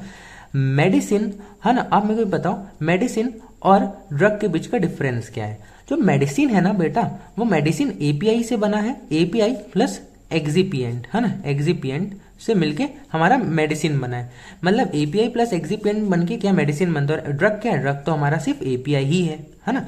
तो हमारा जो API होना चाहिए ना, वो हमेशा लिपिड सोल्यूबल होना चाहिए, वो लिपिड सोल्यूबल होना चाहिए। लेकिन जो हमारा मेडिसिन है ना, वो एक्वस सोल्यूबल होना चाहिए, एक्वस सोल्यूबल होना चाहिए, ठीक है। देखो मैंने क्या किया, मैंने कोई मेडिसिन लिया, पैरासीटामोल लिया, तो पैरासीटामोल तुरंत जाके मेरे पेट में, है ना, मेरे पेट में क्या होना चाहिए, डिसॉल्व हो जाना चाहिए, डिसइंटीग्रेट होना। तो जितनी ज्यादा एक्वस सोल्यूबिलिटी हुई उतने अच्छे से तो वो डिसॉल्व हो पाएगा, उतने अच्छे से तो वो डिसइंटीग्रेट हो पाएगा। और जब वो डिसॉल्व होगा और डिसइंटीग्रेट होगा तो वो क्या रिलीज करेगा, वो API रिलीज करेगा। और API कैसा होना चाहिए, वो लिपिड सोल्यूबल होना चाहिए कि वो इजिली क्या हो पाए, एब्जॉर्ब हो पाए। तो वही बता रहा है कि कोई भी मेडिसिन होती है ना, फैक्टर अफेक्टिंग ड्रग, है ना, तो एक्वस सोल्युबिलिटी, किसी भी मेडिसिन की एक्वस सोल्युबिलिटी अगर हाई होगी तो उसका एब्जॉर्प्शन फास्ट होगा। मतलब उस मेडिसिन के अंदर जो API प्रेजेंट है, उस मेडिसिन के अंदर जो ड्रग प्रेजेंट है, उसका एब्जॉर्प्शन फास्ट होगा। एंड कंसेंट्रेशन ऑफ ड्रग, तो सीधी सी बात है भैया, जितना ज्यादा ड्रग का कंसेंट्रेशन होगा उतना ही ज्यादा एब्जॉर्प्शन होगा। एरिया ऑफ एब्जॉर्प्शन, जितना ज्यादा सरफेस एरिया होगा उतना ज्यादा एब्जॉर्प्शन होगा। ब्लड फ्लो, देखो अब ब्लड, है ना, यहाँ एब्जॉर्प्शन हुआ, ब्लड फ्लो हो गया, एब्जॉर्प्शन हो गया, ब्लड फ्लो हो गया, मतलब कंसंट्रेशन ग्रेडियंट तो मेंटेन्ड ही रहेगा ना, है ना, डिफरेंस बना रहेगा। तो जिसके कारण ब्लड फ्लो के इंक्रीज होने के कारण क्या होते रहेगा, एब्जॉर्प्शन भी बढ़ते रहेगा, ठीक है। अब आपको मैं ये देखो उसके बाद है, अगर एम्प्टी स्टमक है तो क्या लिखा है भाई, पेट में कुछ नहीं है, सिर्फ ड्रग है, तो उसका एब्जॉर्प्शन अच्छे से होगा। हालांकि हम लोग बोलते हैं कि ड्रग खाने से पहले, है ना, मैक्सिमम ड्रग खाने से पहले हमको दवाइयाँ खा लेनी चाहिए। कुछ एम्प्टी स्टमक ड्रग अलग होती है ना, पेंटोप्रोजोल, ओमेप्रोजोल, वो अलग है ना। तो क्यों, क्यों हम लोग बोलते हैं? क्योंकि देखो यार, ड्रग खाने के बाद बॉडी में हीट भी जनरेट होता है और उसके कुछ एडवर्स इफेक्ट हो सकते हैं, तो उसको बियर करने के लिए हमको खाना खाना जरूरी है। तो वही लिखा है, एम्प्टी स्टमक एब्जॉर्प्शन अच्छा होता है, presence of food retards the drug, जिससे ड्रग एब्जॉर्प्शन थोड़ा इफेक्ट हो जाता है, थोड़ा कम होता है। अनाइजेशन ऑफ द ड्रग एब्जॉर्प्शन कम हो जाएगा। प्रेजेंस ऑफ अदर ड्रग, तो हो सकता है कुछ इंटरेक्शन हो जाए और एब्जॉर्प्शन कम हो जाए। And gastrointestinal and other diseases, जैसे कि एब्जॉर्प्शन ऑफ ड्रग रिड्यूसेस। अगर मान लो किसी को कोई डिजीज हो गया, जैसे कि एक डिजीज होता है गैस्ट्रो, है ना, एंट्राइटिस, है ना, गैस्ट्रो एंट्राइटिस हो गया, तो इस केस में क्या हो जाता है पता है? कि जो पेरिस्टाल्टिक मूवमेंट है बहुत ज्यादा तेज हो जाता है, तो बहुत ज्यादा पेरिस्टाल्टिक मूवमेंट तेज होने के कारण ड्रग अच्छे से एब्जॉर्ब ही नहीं हो पाता, उससे पहले ही वो मूव कर जाता है आगे, है ना। और जैसे कि एक क्लोरहाइड्रिया, तो एक क्लोरहाइड्रिया अगर एसिडिक एनवायरमेंट नहीं रहे, एक क्लोरहाइड्रिया में क्या होता है कि स्टमक के अंदर एसिडिक एनवायरमेंट मेंटेन नहीं हो पाता, तो जब एसिडिक एनवायरमेंट नहीं होगा तो आयरन का अच्छे से एब्जॉर्प्शन नहीं हो पाता। तो वही लिखा है गैस्ट्रोइंटेस्टिनल एंड अदर डिजीजेस, मतलब अगर कोई डिजीजेज स्टेट में क्या होगा, एब्जॉर्प्शन जो होगा वो कम हो जाता है। तो हम क्या पढ़े? हम पढ़ रहे थे क्या? Factors affecting drug absorption. ठीक है, मैंने ड्रग एब्जॉर्प्शन पूरा बता दिया, उसकी समरी बता दी और कौन कौन से फैक्टर ड्रग एब्जॉर्प्शन को अफेक्ट करते हैं ये बता दिया। अब one of the most important concept जो हमको पता होना चाहिए वो है भैया बायो अवेलेबिलिटी। अच्छा, बायो अवेलेबिलिटी क्या होती है? Bioavailability refers to the fraction of the drug that reaches to the systemic circulation. देखो क्या दिया है, fraction of a drug reaches to the systemic circulation. मैंने 100 mg की टेबलेट ली, हाँ 100 mg का मैंने टेबलेट लिया ओरली, तो क्या ये गारंटी है कि 100 mg का टेबलेट हमारे पूरे के पूरे ब्लड में पहुंचेगा? हाँ, ये ब्लड में पहुंचे इसकी कोई गारंटी है क्या? नहीं है। 100 mg टेबलेट लेने के बाद हमारे पास ब्लड में या तो 70 mg या तो 80 mg या कुछ जो ड्रग होता है वो बच ही जाता है ना, वो मतलब 100% ड्रग जो हमारे ब्लड में मतलब नहीं पहुंचते। हाँ, बात अलग है भैया कि हम सीधा आईवी एडमिनिस्ट्रेशन कर ले, इंट्रावेनसली हम लोग अगर अगर हम लोग ड्रग देंगे तो उसका जो बायोअवेलेबिलिटी होगा वो 100% होगा। लेकिन अगर हम लोग जैसे कि ओरली दिए, इंट्रामस्कुलर दिए, है ना, या तो इंट्राडर्मल दिए या कोई है ना सबलिंगुअल दिए, रेक्टल रूट, किसी भी और रूट से आप दे लो कि 100% ड्रग हमारी ब्लड में पहुंचे इसकी कोई गारंटी नहीं होती। तो जितना ड्रग पहुंचा है उसी को हम बोलते हैं बायोअवेलेबिलिटी, मतलब हम ड्रग का परसेंट निकालते हैं। जैसे कि हम लोग एज्यूम करते हैं कि हम 100 mg ड्रग दिए हैं, इसमें 70 mg ड्रग है जो ब्लड में पहुंचा है, तो इसका परसेंट निकालोगे तो 70 डिवाइडेड बाय 100 इंटू 100 कर दो। सॉरी, मैं क्या कर रहा हूं यार, कैलकुलेशन, अरे मैं पूरा कैलकुलेशन उल्टा पुल्टा कर दिया, है ना। मतलब हाँ 70 डिवाइडेड बाय 100 इंटू 100, तो कितना परसेंट हो गया? 70% हो गया। ठीक है, देखो वही यहाँ पर लिखा हुआ है ना, यहाँ पर क्या लिखा हुआ है कि bioavailability refers to the fraction of a drug that reaches to the systemic circulation. Bioavailability क्या बताता है? Refers to the fraction of a drug जो कहाँ पहुंचता है, सिस्टमिक सर्कुलेशन में पहुंचता है। फॉर एग्जाम्पल, अगर हमने 100 mg ड्रग एडमिनिस्टर किया, है ना, from any route and the 70 mg of drug reaches to the systemic circulation, then the bioavailability is 70%। मतलब द बायोअवेलेबिलिटी कितना हो गया? भाई हमने निकाल लिया ना, 70 डिवाइडेड बाय 100 इंटू 100, तो 70% आ गया हम लोग यही। अब देखो क्या लिखा है, bioavailability is 100% bye IV route. अगर आईवी रूट से अगर ड्रग एडमिनिस्ट्रेशन कर रहे हैं, मैं बताया था ना, अगर हम लोग इंट्रावेनसली देंगे तो उसकी बायोअवेलेबिलिटी कितनी होगी? 100% होगी। और उसके बाद क्या लिखा है, disintegration time and dissolution time after bioavailability, है ना, वो क्या लिखा है, after, sorry, affect the bioavailability, है ना। और उसके बाद क्या लिखा है, bioavailability is determined by the area under curve. मैं आपको अच्छे से समझाता हूँ। जैसे कि कभी भी हम लोग एक ग्राफ ड्रॉ करते हैं प्लाज्मा कंसंट्रेशन का वर्सेस टाइम, प्लाज्मा कंसंट्रेशन का ग्राफ ड्रॉ करते हैं हम लोग अगेंस्ट द टाइम, है ना। फॉर एग्जाम्पल, मैंने ड्रग लिया तब उसकी प्लाज्मा, जैसे कि कोई भी मैंने ड्रग लिया, है ना, जैसे कि मैंने एक पैरासीटामोल का ही टैबलेट लिया, सोनू को मैंने एक पैरासीटामोल का टैबलेट दे दिया, तो पहले जब एब्जॉर्प्शन चालू हुआ तो पहले तो ड्रग का कंसंट्रेशन 0 था, फिर वो ब्लड में उस ड्रग का कंसंट्रेशन बढ़ा बढ़ा बढ़ा और एक टाइम तक बढ़ा, ठीक है। उसके बाद फिर कंसंट्रेशन, फिर ऑब्वियसली बात है ना, फिर एब्जॉर्प्शन अब कम होते गया क्योंकि अब ड्रग खत्म होते गया और फिर वो ड्रग धीरे धीरे धीरे धीरे हमारे बॉडी से एलिमिनेट हो गया। मतलब प्लाज्मा कंसंट्रेशन पहले बढ़ा फिर एलिमिनेट हो, है ना, फिर वो एक्सक्रीट आउट हो गया। तो हम लोग अब बायोअवेलेबिलिटी ये इसको अपन बोलते हैं एरिया अंडर कर्व, है ना, यही इसी को अपन बोलते हैं एरिया अंडर कर्व, और इसी से हम लोग क्या फाइंड करते हैं, बायोअवेलेबिलिटी फाइंड करते हैं, ठीक है। ये जो पोजीशन है इसको हम लोग बोलते हैं क्या, इसको मैं बोलता हूँ सी मैक्स मतलब कंसंट्रेशन मैक्सिमम, और इसको मैं बोलता हूँ टी मैक्स मतलब time required to reach the maximum concentration, उसको मैं बोलता हूँ टी मैक्स। देखो यहाँ पर हर चीज लिखा हुआ है ना, सी मैक्स हो गया, टी मैक्स हो गया, यहाँ पास मिनिमम इफेक्टिव कंसेंट्रेशन, मतलब अगर ड्रग जो है अगर वो इससे कम है, इस ग्राफ अगर ये इसको क्रॉस ही नहीं कर पाता तो मतलब ड्रग इफेक्ट शो ही नहीं कर पाएगा। और अगर इसको क्रॉस कर दिया, ये क्या है, ये मिनिमम है ना, ये मिनिमम टॉक्सिक कंसेंट्रेशन है, तो मैक्सिमम सेफ कंसेंट्रेशन, अगर ड्रग इसके ऊपर चले गया मतलब या तो वो टॉक्सिसिटी दिखा देगा, है ना, वो क्या क्या दिखा देगा, टॉक्सिसिटी दिखा देगा। देखो यहाँ पास मैंने बताया भी है। हाँ, और पॉइंट ए से ये देखो पॉइंट ए से पॉइंट बी क्या है, ये है हमारा ड्यूरेशन ऑफ एक्शन। तो वही हम यहाँ पर बताया भी है, पॉइंट ए से पॉइंट बी क्या है, ड्यूरेशन ऑफ एक्शन है। और जो एरिया अंडर कर्व है वो क्या बता रहा है, tells about the extent of absorption of drug, कितना ड्रग एब्जॉर्ब हुआ है ना, मतलब बायोअवेलेबिलिटी बता रहा है। T max tells about the time to reach the maximum concentration, है ना, मतलब ये मैक्सिमम कंसेंट्रेशन के लिए कितना टाइम लगा ये बता रहा है। और सी मैक्स क्या बता रहा है, it is the maximum concentration of drug, कितना मैक्सिमम कंसेंट्रेशन हुआ ड्रग का ये बता रहा है। ये है मिनिमम इफेक्टिव कंसेंट्रेशन, मतलब अगर कंसेंट्रेशन से कम होगा ड्रग का तो फिर ड्रग असर दिखाएगा ही नहीं, इतना होना ही चाहिए ड्रग को असर दिखाने के लिए। और यह मैक्सिमम सेफ कंसेंट्रेशन, अगर ड्रग का कंसेंट्रेशन से ऊपर चलेगा तो ड्रग क्या दिखा देगा, अपना टॉक्सिसिटी दिखा देगा, है ना। अब ये बताया हुआ है, जैसे कि कभी भी अगर हम लोग आईवी रूट से ड्रग ले रहे हैं तो देखो उसमें तो आईवी रूट में तो मैंने सीधा ब्लड में ही ड्रग को डाल दिया ना, तो आप देखोगे कि उसमें बायोअवेलेबिलिटी क्या होती है, 100% होती है। देखो आप देखोगे कि सीधा प्लाज्मा कंसेंट्रेशन भी 100%, उसके बाद वो कम हो रहा है। और जब अगर हम लोग ओरली दिया तो पहले तो एब्जॉर्ब होगा, धीरे धीरे फिर मैक्सिमम कंसेंट्रेशन में पहुंचेगा, फिर एलिमिनेट होते होते फिर से 0 में पहुंच जाएगा। तो बायोअवेलेबिलिटी कैसे, अगर किसी भी ड्रग की बायोअवेलेबिलिटी निकालते हैं तो अपन एक स्टैंडर्ड लेते हैं ना किसी भी चीज को, तो अपन क्या करते हैं, area under curve oral upon area under curve IV into 100। अब डिटर्मिनेशन ऑफ डोज, अब बात डिटर्मिनेशन ऑफ डोज। अब बताओ कि अगर कोई भी ड्रग जिसकी बायोअवेलेबिलिटी हाई है ना, जैसे कि कोई ड्रग है जिसकी हाई बायोअवेलेबिलिटी है ना, हाई बायोअवेलेबिलिटी है, मतलब अगर मैंने 100 mg ड्रग लिया तो उससे 100 mg ड्रग लिया और 90 mg जो ड्रग है ना वो ब्लड में पहुंच ही जाती है, मतलब हाई बायोअवेलेबिलिटी। और एक ड्रग है जिसको अगर मैं 100 mg लेता हूं तो उसका सिर्फ और सिर्फ 50 mg पहुंचता है ब्लड के पास, है ना, ब्लड में। तो इस ड्रग को मेरे को आप बताओ, अगर इस ड्रग की बायोअवेलेबिलिटी कम है तो इस ड्रग का मेरे को डोज ज्यादा लेना पड़ेगा ना, तभी तो ये ब्लड में और पहुंचेगा। और भाई ये देखो ये एक बार में 90 mg पहुंच जा रहा है, मतलब इसका मतलब क्या हुआ, अगर बायोअवेलेबिलिटी हाई है तो हम कम डोज में काम चला सकते हैं, लेकिन अगर लो बायोअवेलेबिलिटी तो अपन को ड्रग का हाई डोज देना पड़ेगा। और फैक्टर इफेक्टिंग बायोअवेलेबिलिटी, जितना ज्यादा एब्जॉर्प्शन उतना ज्यादा बायोअवेलेबिलिटी, और जितना कम एब्जॉर्प्शन उतना लो बायोअवेलेबिलिटी। और फर्स्ट पास मेटाबॉलिज्म, देखो फर्स्ट पास मेटाबॉलिज्म भी आसान है, अभी आपको मैं समझा देता हूं, है ना।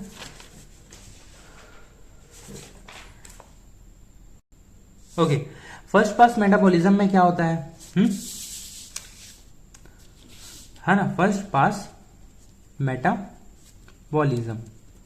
देखो कोई भी मैंने ड्रग लिया, है ना, कोई भी मैंने ड्रग लिया तो उसका क्या होगा ये हमारा गट है, ये मेरा क्या है, गट है, ये ड्रग है ना।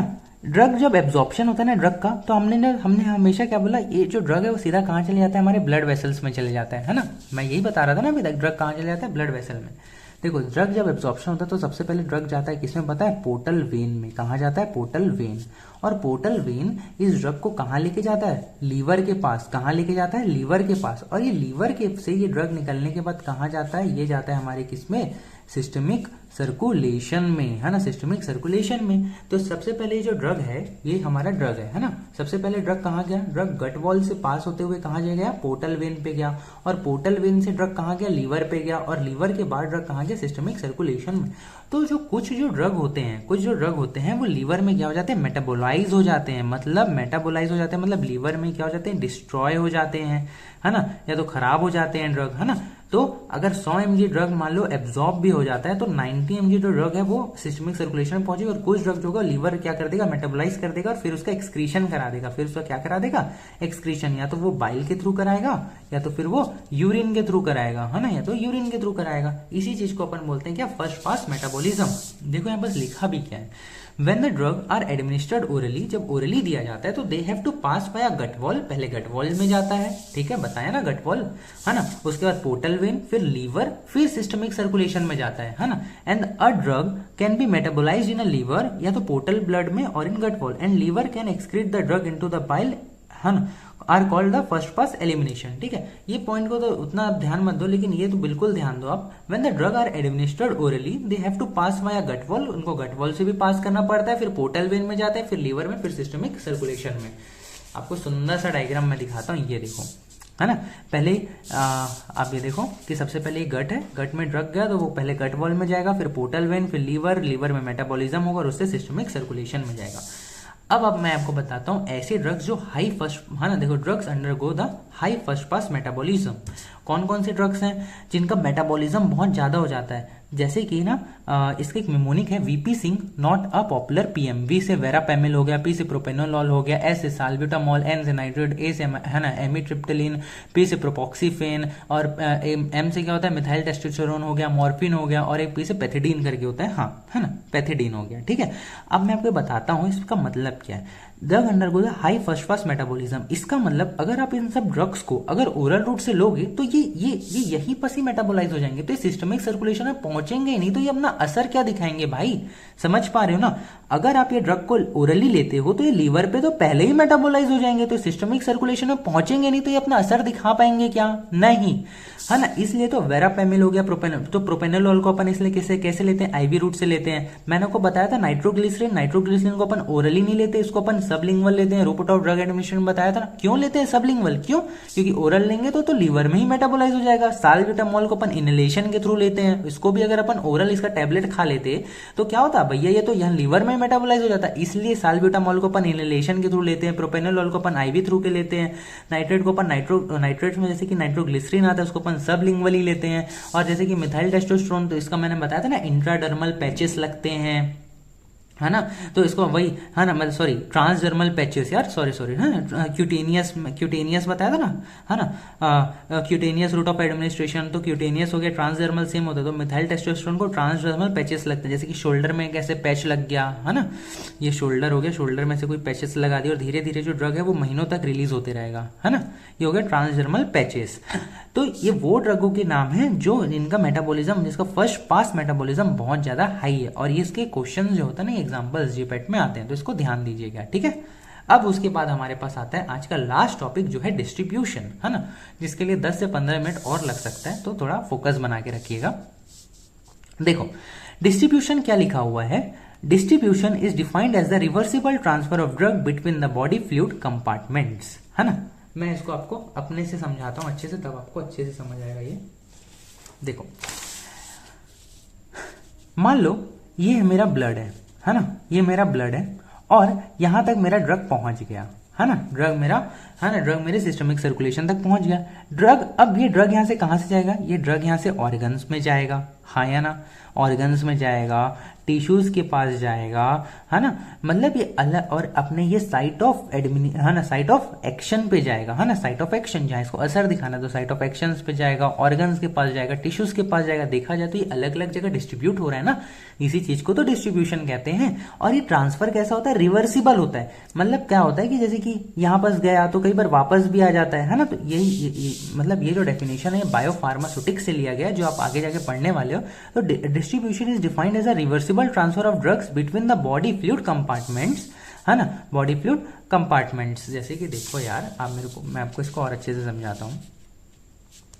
जैसे कि ये दो बॉडी फ्लूइड कंपार्टमेंट है ना, ये आर्टरी है और ये मेरा एक छोटा सा कैपिलरी है, तो यहाँ पास ऑब्वियसली डिफ्यूजन के थ्रू ये जो ड्रग है वो यहाँ जाएगा। अब मान लेते हैं कि यहाँ पास कंसेंट्रेशन ड्रग की हल्की सी कम होगी, यहाँ पास ज्यादा होगी, तो कुछ ड्रग ना यहाँ से यहाँ आ जाता है हल्का सा, है ना, तो रिवर्सिबल ट्रांसफर हुआ ना, लेकिन डिस्ट्रीब्यूशन तो हो रहा है। और ये कैपिलरी किसकी, ये ऑर्गन की कैपिलरीज है ना, तो ये देखो मैं बताया ना ऑर्गन में जाता है, तो आप समझ भी गए ऑर्गन की कैपिलरीज है। अब एक टाइम के बाद यहाँ पर ड्रग का कंसेंट्रेशन कम हो जाएगा, तो कुछ ड्रग यहाँ से यहाँ आ जाते हैं, ऐसा हो जाता है ना।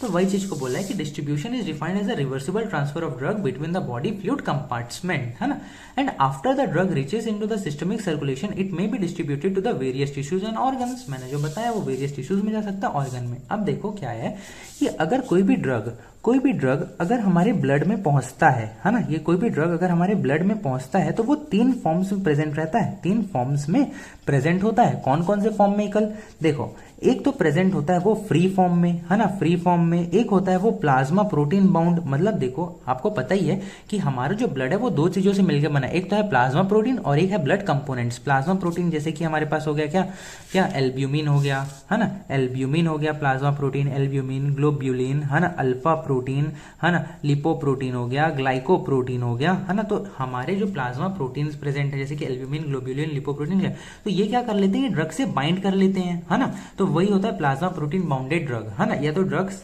जैसे ही हमारे ब्लड में पहुंचते 3 फॉर्म से प्रेजेंट होते हैं, या तो वो फ्री फॉर्म में प्रेजेंट होंगे, या वो प्लाज्मा प्रोटीन बाउंडेड फॉर्म में प्रेजेंट होंगे, या तो वो टिश्यू बाइंडिंग कर लेंगे, टिश्यू बाइंडिंग कर लेंगे। मतलब ब्लड में आया और ब्लड से कहां चले गया, कोई टिश्यूज से जाके क्या कर लिया, बाइंड। मतलब कोई कोई टिश्यूज के पास ना हाई एफिनिटी होती है किसी स्पेसिफिक ड्रग के लिए। मैं आगे जाके आपको टिश्यू बाइंडिंग और अच्छे से बताऊंगा और आपको और अच्छे से चीज को समझाऊंगा, ठीक है। तो देखो यहां बस क्या लिखा हुआ है, after the drug reaches to the systemic circulation it may be distributed to the various tissues and the organ, है ना, है ना। अब जैसे कि सिस्टमिक सर्कुलेशन में आ गया तो ड्रग 3 फॉर्म में प्रेजेंट है। देखो तो प्लाज्मा प्रोटीन बाउंडेड ड्रग है, टिश्यू मतलब, है ना, drug move into the tissue, है ना। और क्या लिखा है, drug present in the blood in the free state, drug जो ब्लड में प्रेजेंट है कैसे, फ्री स्टेट में प्रेजेंट है। और आपको मैं बता देता हूं, जो ड्रग फ्री स्टेट में प्रेजेंट होती है ना, जो ड्रग फ्रीली प्रेजेंट है ना, फ्रीली प्रेजेंट है, ना ही वो प्लाज्मा प्रोटीन बाउंडेड है, ना टिश्यू बाउंडेड है, वही ड्रग फार्माकोलॉजिकली क्या होती है, एक्टिव होती है ना। मतलब वही ड्रग फार्माकोकाइनेटिक प्रॉपर्टी भी शो करेगी एंड फार्माको को डायनेमिक प्रॉपर्टी भी शो करेगी, ठीक है। आगे आपको समझ आ जाएगा और अच्छे से, है ना, और फर्दर क्लासेस में और अच्छे से समझ आ जाएगा। आप मेरे को एक चीज बताओ कि देखो क्या लिखा है, ड्रग अगर ब्लड स्ट्रीम में गया तो will be present in the 3 form, free form, plasma protein binded form and tissue binding form, है ना।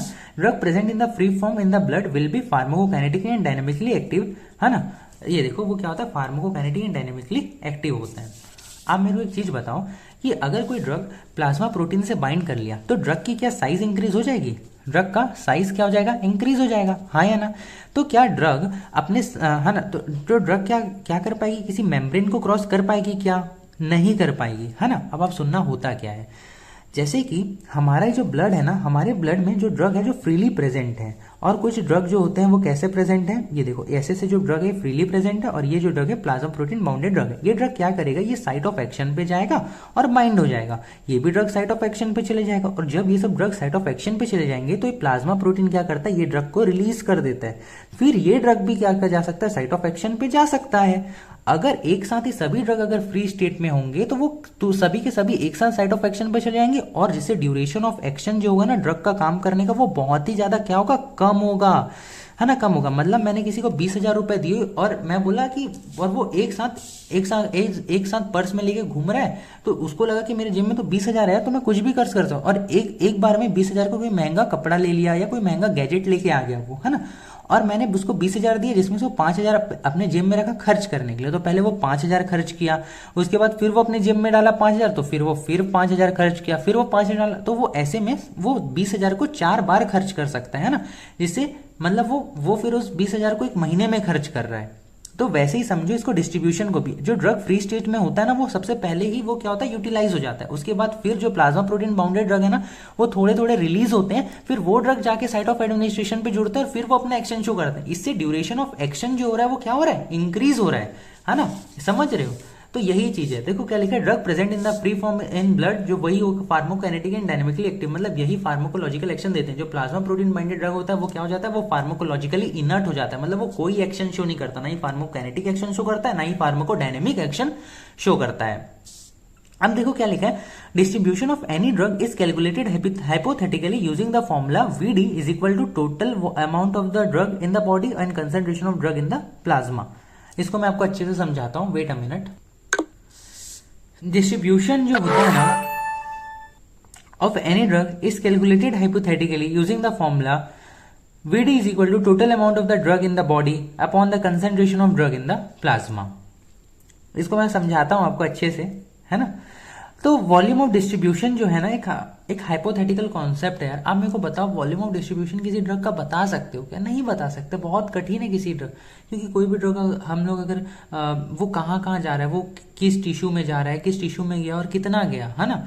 है ना? जैसे कि कोई भी अगर ड्रग है वो हमारी बॉडी में जाएगा, ब्लड में जाएगा, तो ब्लड के बाद वो टिश्यूज में जाएगा, वो ऑर्गन्स में जाएगा, है ना?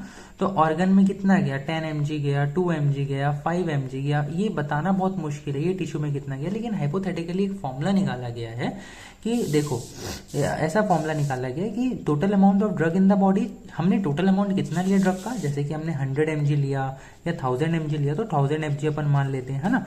है ना? और उसके बाद concentration of drug in the plasma, और अभी प्लाज्मा में कितना कंसेंट्रेशन है, अभी प्लाज्मा में मान लेते हैं कि 20 mg कंसेंट्रेशन है। मतलब अगर वॉल्यूम ऑफ डिस्ट्रीब्यूशन अगर मैं निकालूं तो वो कितना हो गया, 50, है ना? है ना? वो कितना हो गया, वो हो गया 50 लीटर, है ना? 50, है ना? वो हो गया कितना, 50 लीटर। देखो आप यहाँ पर देख सकते हो, यहाँ पर लिखा हुआ है अगर 100 mg ऑफ ड्रग इंजेक्टेड, है ना, अगर आईवी से इंजेक्ट किया गया, 100 mg of drug injected IV produces steady state plasma concentration of 40 mg per litre, apparent volume of distribution is, है ना?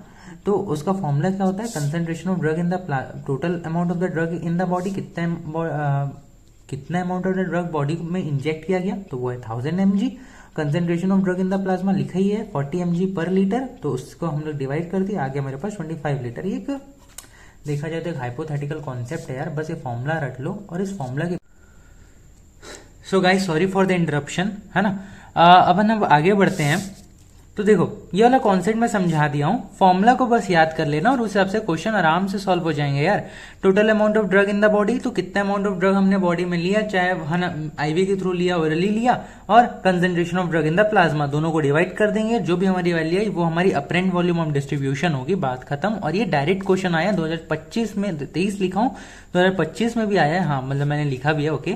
मैं क्योंकि 2025 के पेपर में मैं भी बैठा हुआ था, तो ये क्वेश्चन मैंने अटेंड भी किया, ये आया हुआ है, ठीक है, ओके। अब अपन देखते हैं वॉल्यूम ऑफ डिस्ट्रीब्यूशन। देखो ड्रग, मतलब अगर ड्रग अगर फ्री फॉर्म में, तो वॉल्यूम ऑफ डिस्ट्रीब्यूशन क्या बढ़ेगा, मतलब जितना ज्यादा ड्रग फ्री फॉर्म में होगा उतना ज्यादा वॉल्यूम ऑफ डिस्ट्रीब्यूशन होगा। जितना ज्यादा drug plasma protein bounded form में होगा उतना वॉल्यूम ऑफ डिस्ट्रीब्यूशन कम होगा, और जितना ज्यादा टिश्यू बाइंडिंग होगा उतना ज्यादा वॉल्यूम ऑफ डिस्ट्रीब्यूशन होगा। अगर आपको समझ नहीं आया तो मैं आपको फटाक से समझा देता हूँ, फिर से मैं वही चीज बताऊंगा। जैसे कि ये देखो, ये है मेरे पास ब्लड, और ब्लड के अंदर है मेरे पास ड्रग।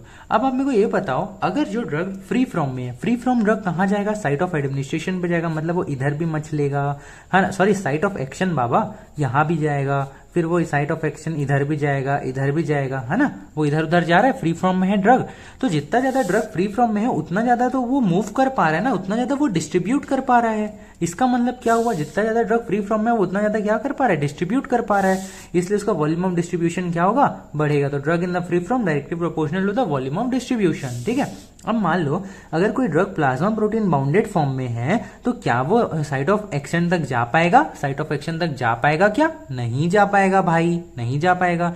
क्या उसका एक्सक्रीशन हो पाएगा, क्या उसका मेटाबॉलिज्म हो पाएगा, क्या वो कोई फार्माकोलॉजिकल एक्शन शो करेगा, तो मैं बोलूंगा नहीं करेगा, मतलब वो ब्लड में एज इट इज ही रहेगा। तो इसलिए लिखा है कि जितना ज्यादा प्लाज्मा प्रोटीन बाउंडेड होगा उसका वॉल्यूम ऑफ डिस्ट्रीब्यूशन उतना कम होगा। और टिश्यू बाइंडिंग, मतलब भैया वो कोई अपने मन पसंद की टिश्यू जिसके प्रति उसकी एफिनिटी ज्यादा है ना, मतलब ऐसा होता है ना कि देखो, है ना, घर में जो कोफ्ता है वो सभी के लिए बना है ना, घर में जो खाना बनता है वो तो सभी के लिए बना हुआ है ना, लेकिन उनमें उसमें से जो कोफ्ता है वो एक लड़की को बहुत पसंद है, मान लो मेरे को ही बहुत पसंद है, तो मैं थोड़ा ज्यादा खाऊंगा। वैसे ही कोई टिश्यू है, टिश्यू के ड्रग ज्यादा पसंद है, टिश्यू ये, हालांकि ड्रग ये साइट ऑफ एक्शन के लिए आया है ना, कहीं और के लिए आया है, लेकिन ये टिश्यू के पास भी चले जाता है वो, है ना, क्योंकि वो टिश्यू से ड्रग बहुत प्यार करता है, इसलिए इसको अपन बोलते हैं टिश्यू बाइंडिंग। आगे मैं समझाऊंगा इसको। तो जितना ज्यादा टिश्यू, मतलब इधर टिश्यू में चले गया, उधर टिश्यू में चले गया, तो देखा जाए तो वॉल्यूम ऑफ डिस्ट्रीब्यूशन इससे भी तो बढ़ा ही ना।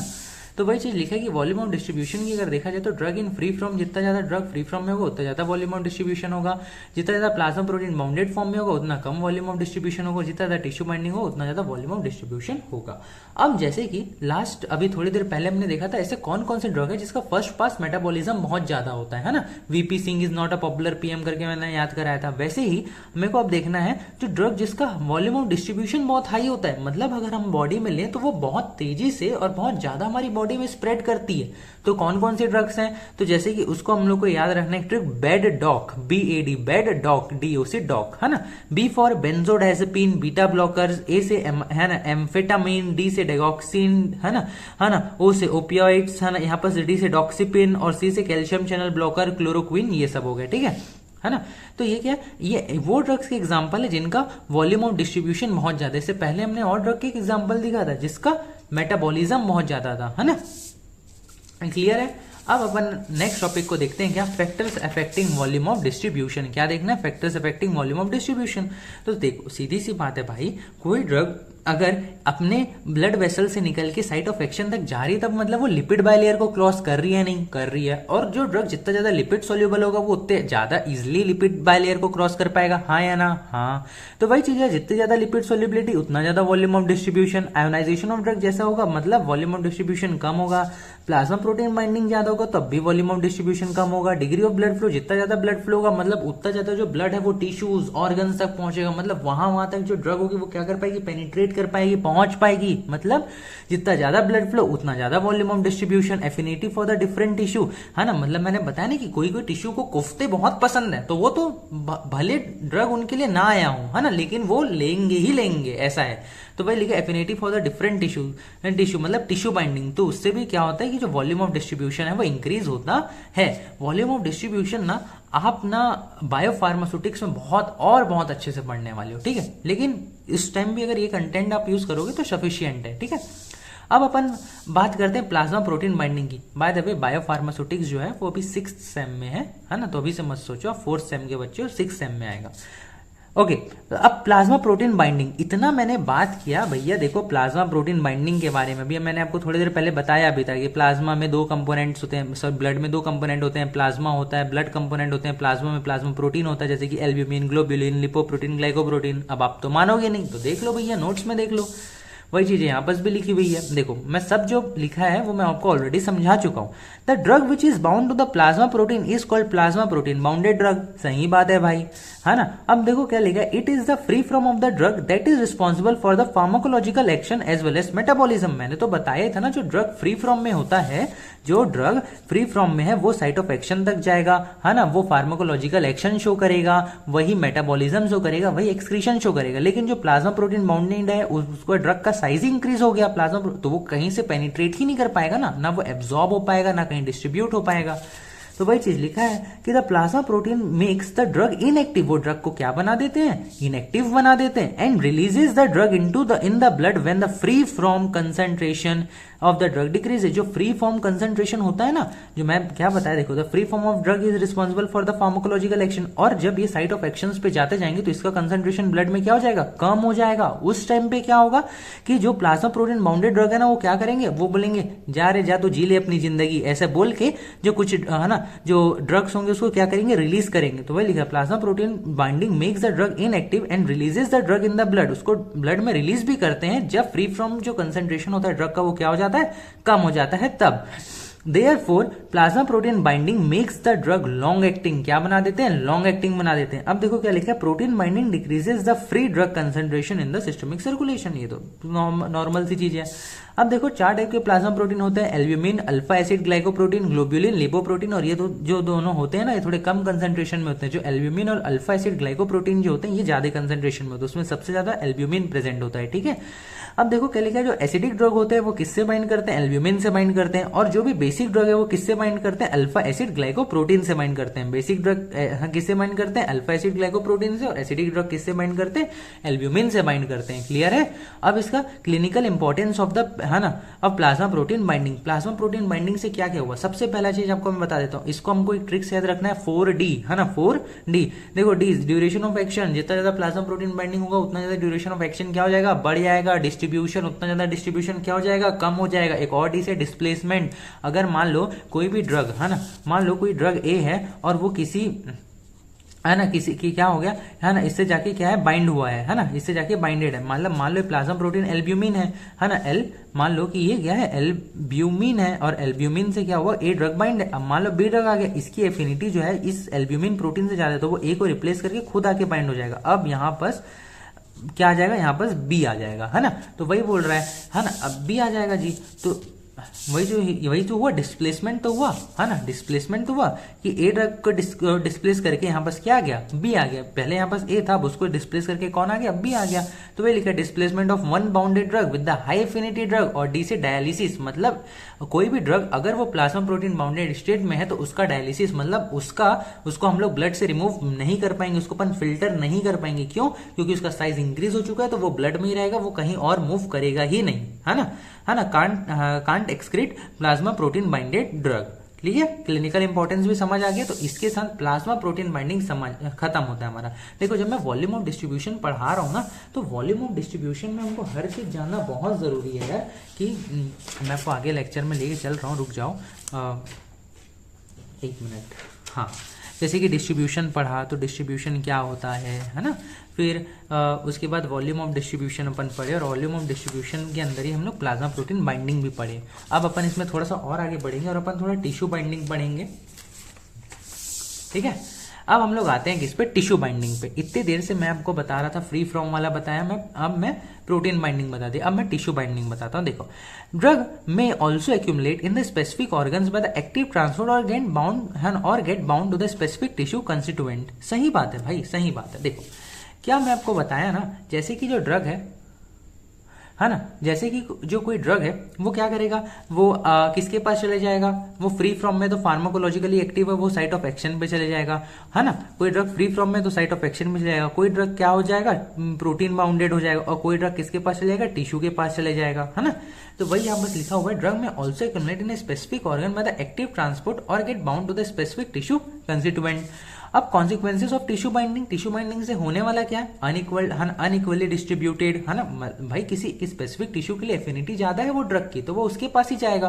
तो unequally distributed tends to have the high volume of distribution, है ना, वीडी बढ़ जाएगा, longer duration of action and may exert local toxicity due to the high concentration. अब मान लो ना भाई कि कोई एक ड्रग है ना, कोई एक ड्रग है जिसकी एफिनिटी जो है ना वो आई के लिए बहुत ज्यादा है, तो वो जाके ना आई में एक्यूमुलेट हो जाएगा, तो आई में तो वो टॉक्सिसिटी कॉज कर सकता है ना यार। तो वही लिखा है है ना, वही यहाँ बस लिखा है कि may exert local toxicity due to the high concentration. अब देखो, some specific affinity to the drug to tissue. अब आपको मैं बताता हूँ, जैसे कि थायोपेंटोन सोडियम, है ना, बेंजोडाइजेपिन्स, इनका जो एफिनिटी है ना वो एडिपोज टिश्यू के लिए बहुत ज्यादा होता है। मतलब क्या होगा कि हमारी बॉडी में जो एडिपोज टिश्यू है ना, एडिपोज टिश्यू क्या है, फैट, है ना, फैट स्टोर होता है। तो फैट जो होता है ना, ये सब जो ड्रग है इसको क्या करता है, अट्रैक्ट करता है और इसको ना अपने पास खींच लेता है ना। जैसे कि आप आपने सुना ही होगा कि टेट्रासाइक्लिन, और मतलब टेट्रासाइक्लिन जो एंटीबायोटिक है, और ना मिल्क को साथ में नहीं लेना चाहिए, क्योंकि जो टेट्रासाइक्लिन है वो जो मिल्क में प्रेजेंट कैल्शियम के साथ क्या करता है, चिलेट फॉर्म कर लेता है। वैसे ही तो कैल्शियम हमारे बोन में प्रेजेंट हो, तो टेट्रासाइक्लिन हम लोग एक एंटीबायोटिक है ना, एंटीबायोटिक ड्रग है। अगर अपन उसको लेते हैं ना तो वो क्या करता है पता है, वो बोन के साथ, वो बोन में जाके थोड़ा डिपॉजिट हो जाता है। लेकिन अगर ये हमने बहुत ज्यादा टेट्रासाइक्लिन और बहुत ज्यादा बोन में डिपॉजिट किया तो बोन में क्या कॉज कर देगा, टॉक्सिसिटी कॉज कर देगा। वैसे क्लोरोक्विन जो है ना, उसकी एफिनिटी जो है ना वो आई की रेटिना की तरफ जाता है, तो वो क्या करता है पता है, रेटिना में जाके ना वो डिपॉजिट हो जाता है। तो थोड़े बहुत कंसंट्रेशन में ठीक है, लेकिन ज्यादा में हो गया तो टॉक्सिसिटी कॉज कर देगा। देखो क्या लिखा है, डैमेज ऑप्टिक नर्व। और वैसे ही आयोडीन जो है उसकी जो एफिनिटी वो थायराइड ग्लैंड के लिए की तरफ है ना। देखो कुछ जरूरी नहीं कि जो एफिनिटीज जो होती है ना कुछ ड्रग की, किसी टिश्यू को लेके जो एफिनिटी है वो हमेशा ही बेकार हो, नहीं, कुछ एफिनिटीज अच्छी भी होती है। जैसे कि आयोडीन का केस देख लो, आयोडीन जो होता है वो थायराइड ग्लैंड में जाके क्या हो जाता है, डिपॉजिट हो जाता है, एक्यूमुलेट हो जाता है। और आपको तो पता है थायराइड ग्लैंड के अच्छे से फंक्शनिंग के लिए आयोडीन बहुत ही ज्यादा इंपॉर्टेंट है, तो वही लिखा है गुड फॉर थायराइड ग्लैंड, है ना। अब देखो जो टिश्यू बाइंडिंग है ना वो या तो रिवर्सिबल भी हो सकता है या तो इरिवर्सिबल भी हो सकता है। और अगर इरिवर्सिबल हुआ, मेजरली इरिवर्सिबल ही होता है ना, तो हुआ तो वो लोकल टॉक्सिसिटी या तो टिश्यू टॉक्सिसिटी कॉज कर सकता है। लेकिन अपन को उतना ज्यादा टिश्यू टॉक्सिसिटी दिखता ही नहीं, क्योंकि हम लोग कोई भी ड्रग लेते हैं ना तो specific dose, specific duration of time पे ले लेते हैं। अगर जीवन भर कोई डोज ले रहे होंगे तो हमको फिर टॉक्सिसिटी दिखाई देगी समय के साथ, ठीक है। अब उसके बाद हमारे पास एक कॉन्सेप्ट आता है रीडिस्ट्रीब्यूशन का, बिल्कुल एकदम नॉर्मल सा कॉन्सेप्ट है, आपको मैं बताता हूँ। देखो कोई ऐसा ड्रग है जिसकी लिपोफिलिसिटी बहुत ज्यादा हाई है ना, एक ऐसा ड्रग है जिसकी लिपोफिलिसिटी बहुत ज्यादा हाई है ना, तो वो क्या होगा पता है, वो मैं मैं इसको रीड करता हूँ, देखो। When some highly lipid soluble drug are given intravenously by the inhalation, they get rapidly distributed to the perfused tissue like brain, heart and kidney, but soon they get redistributed to the lesser vascular tissue like muscle, adipose tissue, resulting in the termination of the action of this drugs। मतलब मैंने कोई lipid soluble, highly lipid soluble drug को intravenously दे दिया या inhalation से दे दिया, तो वो क्या करेगा, जो भी highly perfuse tissue, highly perfuse tissue क्या होता है, जिनके पास ब्लड फ्लो बहुत ज्यादा हो, है ना, ब्लड फ्लो ज्यादा हो, जैसे कि हमारा ब्रेन हो गया, हार्ट हो गया, इनके पास ब्लड फ्लो बहुत ज्यादा है, तो वो ड्रग जो होंगे ना फटाक से वापस पहुंचेंगे। लेकिन इनकी लिपोफिलिसिटी ऐसा है कि फटाक से लिपिड बायलेयर मेम्ब्रेन क्रॉस करके जो लेस वेस्कुलर टिश्यू है, जहां पर ब्लड फ्लो कम है, वहां तक भी फटाक से पहुंच जाएंगी। लेकिन इनकी असर तो तभी होती ना यार, जब ये ब्रेन, हार्ट या किडनी इन सब जगह होते, तभी तो इनकी असर होती है। एडिपोज टिश्यू में चले जाएंगे या वेस्कुलर या तो लेस वेस्कुलर मसल में चले जाएंगे, तो ये ड्रग का कोई वहां काम ही नहीं है, मतलब टर्मिनेशन ऑफ एक्शन हो जाता है फटाक से। क्यों? क्योंकि इनकी लिपिड सोल्युबिलिटी बहुत हाई है। तो वही लिखा है, देखो क्या लिखा है, the best example is the intravenous anaesthetic thiopental sodium when the induces anaesthesia, है ना, which induces anaesthesia in 10 to 20 second, मतलब 10 से 20 सेकंड में एनेस्थीसिया इंड्यूस कर देता है ना, but the effect is up to 5 to 15 minutes due to the redistribution. मतलब भैया ये क्या हुआ, देखो मैंने ड्रग दिया और ड्रग इतना ज्यादा लिपिड सॉल्युबल है कि एकदम तेजी से हार्ट के पास चले गया, ब्रेन के पास चले गया, मान लो किडनी के पास, इन तीनों में से किसी एक के पास भी चले गया, है ना। मैं या तो हार्ट के पास गया, तो ब्रेन के पास गया, तो किडनी के पास गया। लेकिन इनके पास पहुंचते ही फटाक से इनके आसपास जो टिश्यू है ना, ऑब्वियसली हार्ट के आसपास एडिपोज टिश्यू होगा, ब्रेन के आसपास एडिपोज टिश्यू होगा, या तो मसल होगा, ये फटाक से वहां वो डिफ्यूज हो गया, है ना, वहां वो डिफ्यूज हो गया। उसकी लिपोफिलिसिटी बहुत ज्यादा हाई है, तो जिसके कारण उनको उसको जो फंक्शन हार्ट में दिखाना था वो दिखा पाएगा क्या? नहीं। फंक्शन मतलब इफेक्ट तो तुरंत दिखाया, लेकिन शॉर्ट पीरियड ऑफ टाइम के लिए दिखाया, है ना, वही चीज की बात कर रहे हैं, ठीक है। तो वही लिखा, but soon they get redistributed into the less vascular tissue like muscle, adipose tissue, resulting in the termination of action of this drug. जैसे कि बेस्ट एग्जांपल मेरे पास थायोपेंटल सोडियम है ना, जो एनेस्थीसिया इंड्यूस कर देता है 10 से 20 सेकंड में, लेकिन उसका इफेक्ट जो है वो क्या हो जाता है, 5 से 15 मिनट तक का ही रहता है ना। बाकी फिर 5 से 15 मिनट के बीच में रीडिस्ट्रीब्यूशन होकर दूसरे टिश्यूज में चले जाता है और उसका एक्शन खत्म हो जाता है ना। तो यह है रीडिस्ट्रीब्यूशन। मतलब जब मैं वॉल्यूम ऑफ डिस्ट्रीब्यूशन पढ़ रहा हूँ, मैं डिस्ट्रीब्यूशन पढ़ रहा हूँ, तो उसमें मैंने प्रोटीन बाइंडिंग का क्या इफेक्ट होता है डिस्ट्रीब्यूशन पे, टिश्यू बाइंडिंग का क्या इफेक्ट होता है डिस्ट्रीब्यूशन पे, है ना, रीडिस्ट्रीब्यूशन क्या होता है, ये सब टर्म्स में देख लिया। अब लास्ट टर्म मेरे को देखना है भैया, वो है बैरियर्स, है ना। बैरियर्स जब डिस्ट्रीब्यूशन हो रही होती है तो कई बार बैरियर्स भी होता है। हमने पढ़ा है ना, ऐसे कई सारे ड्रग्स हैं जो ब्लड ब्रेन बैरियर क्रॉस नहीं कर पाते हैं, है ना। जो मदर है वो तो बहुत सारे ड्रग, मतलब मदर जो है अगर वो ड्रग कंज्यूम कर रही है तो वो बच्चे तक नहीं पहुंच पाते हैं, क्योंकि वहां पर प्लेसेंटल बैरियर होता है। हम लोग हर ड्रग खाते हैं, वो ब्लड ब्रेन तक पहुंच पाता है क्या? नहीं, क्योंकि वहां पर ब्लड ब्रेन बैरियर प्रेजेंट होता है। तो वही लिखा है, only lipid soluble drug can cross blood brain barrier, जैसे कि लीवोडोपा, प्रोपेनोलॉल, फाइसोस्टिगमिन। जो पीएच होता है ना सेरेब्रो स्पाइनल फ्लूइड का, जो ब्रेन में प्रेजेंट होता है, वो 7.35 होता है। मतलब वो वीकली बेसिक ड्रग जो होंगे ना वो ज्यादा प्रेजेंट होंगे, है ना, basic drug concentrate in it more than the acidic drug. अब मैं आपको बताता हूं, देखो यूजुअली कैपिलरीज में एंडोथेलियल सेल्स और इनके बीच में क्या इंट्रासेलुलर स्पेस होता है, लेकिन जो ब्लड ब्रेन बैरियर है, मतलब वहां पर जो एंडोथेलियल सेल्स हैं उनके बीच में कोई भी गैप नहीं है, उनके बीच में क्या प्रेजेंट है, टाइट जंक्शन प्रेजेंट है। मतलब हर चीज उनके आस मतलब क्रॉस नहीं कर सकता, ठीक है। और उसके बाहर एक गिलियल सेल्स की भी कवरिंग प्रेजेंट होती है। तो ये डिफरेंस होता है ब्रेन कैपिलरी में और यूजुअल कैपिलरी में, ठीक है। तो वही लिखा है, देखो जो पोलर ड्रग है उसमें आ जा सकता है और लिपिड सोल्यूबल ड्रग भी आ जा सकता है नॉर्मली, लेकिन ब्रेन कैपिलरीज में पोलर ड्रग जा नहीं सकता, लिपिड सोल्यूबल ड्रग बस आ जा सकता है। और प्लेसेंटल बैरियर में क्या होता है, तो placental barrier are the lipoidal and allow the free passage of the lipophilic drug. वही प्लेसेंटल बैरियर से भी भैया जो अगर जो लिपिड सोल्यूबल ड्रग है वो आ जा सकते हैं, लेकिन है ना, while restricting the hydrophilic drug, लेकिन जो हाइड्रोफिलिक ड्रग है वो ना जा पाएंगे ना आ पाएंगे, ठीक है। तो आपको समझ आया? मेरे को देखो लेक्चर बहुत लंबा था, आई कैन अंडरस्टैंड, है ना, लेकिन यार मैं वास्ट कंटेंट डिलीवर करने की आपको कोशिश कर रहा हूं, इसलिए लेक्चर लंबा हो रहा है ना। अगर शॉर्ट करूंगा तो लेक्चर काफी शॉर्ट में भी खत्म किया जा सकता है ना। इससे आपका कोई ना जीपेट कॉन्सेप्ट मिस हुआ, ना ही आपका कोई सेमेस्टर एग्जाम के लिए कोई कॉन्सेप्ट मिस हुआ, ठीक है।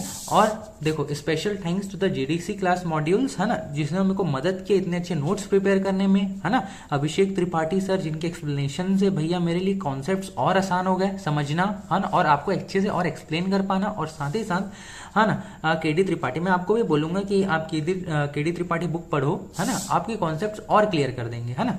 ये नोट्स आपको मिल गए हैं, लेकिन आप केडी त्रिपाठी बुक पढ़ेंगे तो आपको और कॉन्सेप्ट्स और अच्छे से क्लियर होंगे।